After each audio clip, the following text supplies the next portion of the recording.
Pizza is really about the crust, isn't it? Especially pan pizza. So how would you like to make the most amazing pan pizza and the easiest?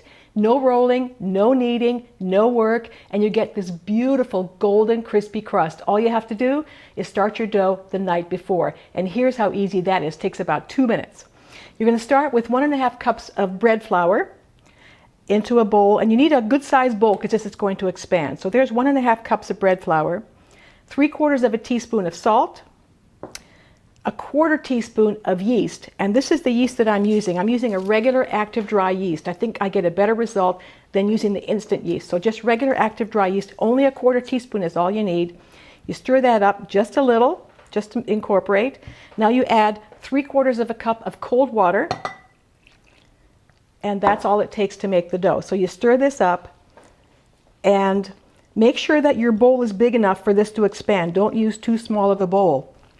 So you just stir it until there's no flour left, basically. Doesn't take very long. And this is how it's going to be. It's not going to be that thicker dough that you're used to kneading. It's going to be kind of a softer, wetter dough, and that's it. That's it. That's all the work. So now what you do, cover it with a plastic wrap, tightly with a plastic wrap. You let this sit on the countertop, not in a warm spot, on the countertop, 12 to 18 hours, and now you can go to bed because your dough is done. Okay, I started this one last night. It's been about 18 hours, and this is how it's going to look after 12 to 18 hours, all right? Now you can see it's a very soft, kind of moist dough, lots of little bubbles on the top, and you can see how soft it is. So now what we're going to do is we're going to sprinkle a little bit of flour, and not, maybe like a couple of teaspoons or a tablespoon of flour on it, just so you can kind of make it into, but look how soft this is, and that's exactly what it's supposed to look like. This is not that kind of stiff dough that you need. This is a very soft dough, and it's almost, see, that's it. There's the work right there. Maybe just a touch more flour, just to make it a little bit more solid so we can spread it. But look, that's it right there. It just took not even a tablespoon of flour, and now we're ready to put it into the pan. So we're going to use a cast iron pan. This is a standard 11-inch cast iron pan. We're going to grease it. The greasing is important because this is what's going to give that crispy crust. So I'm using a tablespoon of olive oil to grease the pan. You need at least that much. Some people use even more. And I spread it around with my fingers, and I'll show you why in a second. So spread it around the pan and also up the sides because this pizza is going to go up the sides. All right? Now we're going to put the dough into the pan. Just take it like that and it just kind of fall in there like that. This is perfect. Now, with greased fingers, we're going to just spread it out just a little bit. And I grease my fingers like this. Look, just touch the oil on the side of the pan. That'll grease your fingers. You just kind of stretch it out, push it out a little bit like that. You don't have to go all the way to the edges because it's going to spread as it sits. So a little bit of grease so you don't stick, because it's a very sticky dough. And that's it right there. We're going to leave it at that. And now we're going to cover it. And you can cover it with a plate, like a dinner plate. I actually have a lid that fits on here, so you cover it with the lid. And now this sits on the countertop for at least an hour, maybe two. Two is even better, but an hour is okay. And during that hour, you can get your toppings ready and preheat your oven, and we'll be good to go. Okay, it's time to get your toppings ready, and I'm putting everything on this pizza. I'm putting on pepperoni, healthy things like yellow and red peppers, red onions, mushrooms.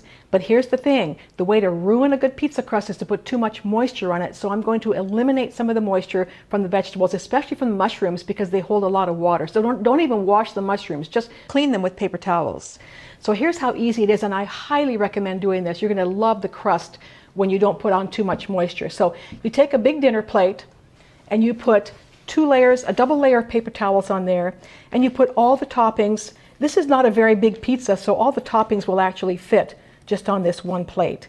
So we're going to put the peppers on here and the mushrooms, and try to lay things as flat as you can. Mushrooms on here, and then the onions, which also have quite a bit of moisture. Try to separate things. We're going to do the pepperoni separately. I'll show you why in a minute. So that's it. Everything's kind of laid out flat. Now we're going to cover this with another double set of paper towels like that. Put a plate on that, And we're going to microwave this for 1 minute, and after a minute you're going to see how much moisture comes out of these. That's all the work it takes. So microwave for 1 minute. Okay, it's been 1 minute in the microwave, and I want you to look at this. You can already see the moisture on this towel. And even after this is done, you can still take another towel and still blot, especially those mushrooms. Just blot and get as much of the moisture out as possible. And we'll let that sit and absorb a little bit more into the paper, but that's going to make a big, big difference. Now, we're going to do the same thing with pepperoni, but for a different reason. We're going to try to get some of the extra fat out of the pepperoni. So it's only 30 seconds in the microwave, but here's what I'm going to show you. I'm going to do a little experiment. This is regular pepperoni you buy in the store. So we're going to put these 3 here. This is the standard pepperoni. This is the one that I use, which is reduced fat turkey pepperoni. So we'll put those on here, do the double layer of paper towels, put the plate on. We're going to microwave this for 30 seconds, and I'm going to show you how much grease you don't have to have when you do this. It's going to wind up in the paper. I'll be right back. Okay, here comes the pepperoni after 30 seconds, and I want you to look at this. This was the high-fat pepperoni, the regular one. This is the turkey. Look at the difference. Okay? Big difference. That's why I don't use this pepperoni, I use the reduced fat. So this pepperoni, here's what I do with this one, gone. We're going to use the reduced fat pepperoni. So everything is defatted, de-moisturized, and now we're going to build that pizza. I'll be right back. Okay, it's time to make the most amazing pan pizza you've ever had, and the easiest. So here's the dough after it's been sitting. Now, I told you it was going to spread out. Look how it's spread out. It's actually been sitting about 2.5 hours, and it can sit longer or less. It's still going to be good. So now there's nothing else to do. The dough is all done. There's nothing else to do to it. So we're going to start the toppings. 1/3 cup of sauce. It doesn't take a lot of sauce because it's not that big of a pizza. All right, here we go. All right, now we're going to add 4 ounces of cheese. This is part skim mozzarella cheese. It has less fat, and it makes a great pizza. This is the one I always use for pizza. So you just spread that cheese around. Now, if you're tempted to use packaged pre-shredded cheese, you won't get the same result because they add some kind of fillers or something, and it just doesn't melt like the real thing. Okay. There's about 4 ounces of my cheese, and now the toppings. And you know, these mushrooms, I still might just take a paper towel and just blot them one more time because they have so much more moisture than anything else. Okay? So let's start with pepperonis. These are my reduced fat turkey pepperonis. And then we try to put the colored peppers on to where there's colors, you know, one of each color in at least every slice. Okay. And you know, you can do other toppings if you like. I personally don't eat sausage, so I just don't think there's any way to make it healthy. So, but the yellow peppers, red peppers are loaded with antioxidants, so this makes this pretty healthy, and mushrooms especially very, very healthy. So there go the mushrooms. And now, because it's a cast iron pan, it does take a long time for it to heat. So what we're going to do to make sure that the bottom browns really nicely, we're going to cook it on the stove top for 3 minutes on medium-high. Okay? So medium-high, and pretty much exactly 3 minutes works every time. So after 3 minutes, it goes in the oven, and it's all done. Okay, it's almost ready to go in the oven, just a few seconds left. In the meantime, the oven's been preheated to as high as it'll go. Mine goes to about 550, and it takes a while, so it takes about 45 minutes, even to an hour, to get your oven really, really hot. So make it as hot as you can get it, up to the highest setting, and preheat it for at least 45 minutes. And there's my timer. It's been 3 minutes, that's all you need. And now it goes into that very, very hot oven. Oh, that's hot. It goes in there for 15 minutes. I would start checking it about 12 minutes because it's really, really hot. And then we got pan pizza ready to go. 15 minutes, but check it at 12.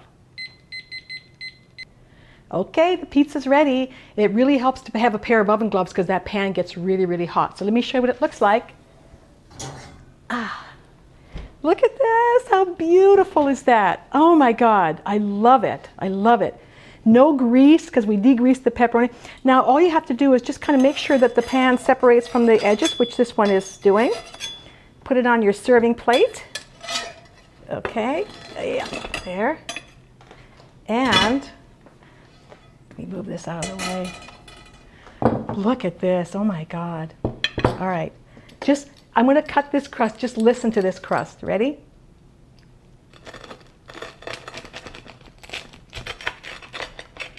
Okay. I just wanted you to hear that because that's how you get that awesome crispy crust. If you don't think this is like the most amazing, delicious pan pizza you've ever had, maybe we should take it outside. Because I'm telling you, whoever you serve this to is going to do the pizza dance. Homemade pan pizza, yay!